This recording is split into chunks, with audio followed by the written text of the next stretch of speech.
Tumpige tena makofi sana Mheshimiwa Waziri Mkuu kwa kuja tena hapa. Mimi Mheshimiwa Waziri Mkuu nilishawahi kuja hapa. Nilikuja hapa Mheshimiwa Waziri Mkuu na hawa wafanyabiashara wenzangu hawa wako hapa. Tulibadilikiana, tulikuwa tumekaa pale. Wao walikuwepo baadhi yao wasanii na mimi pia wakanikuta msanii pia kidogo. Wakapanga hebu tulie, tugaragale tufanye hivi. Lakini tulishamaliza.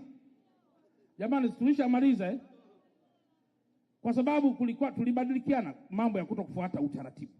Lakini mpaka sasa ninaamini Mheshimiwa Mkuu wa Wilaya anaendelea na kipande chake cha kiutawala, na kama kuna jambo lolote gumu na yale ambayo amewasilisha yote atafanywa kazi kadiri wewe Mheshimiwa Waziri Mkuu utakavyotuelekeza.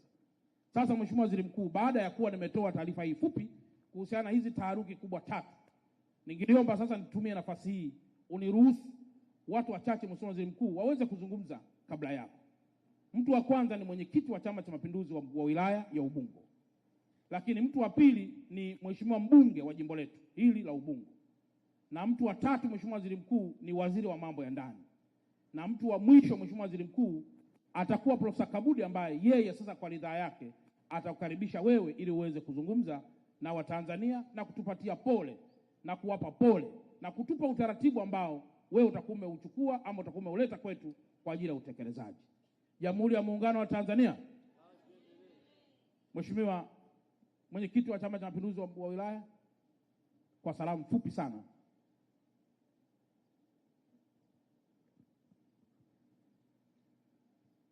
DJ hata kumwimbia wimbo wa CCM.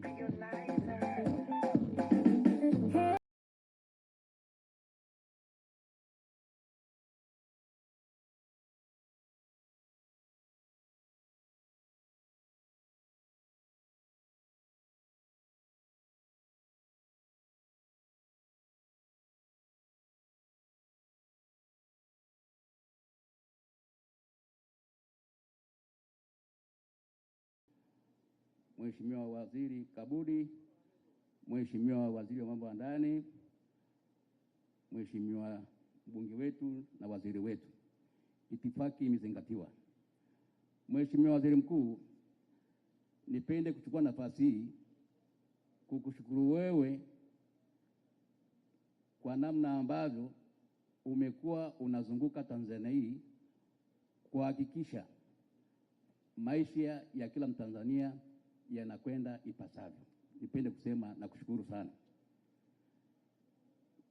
Pia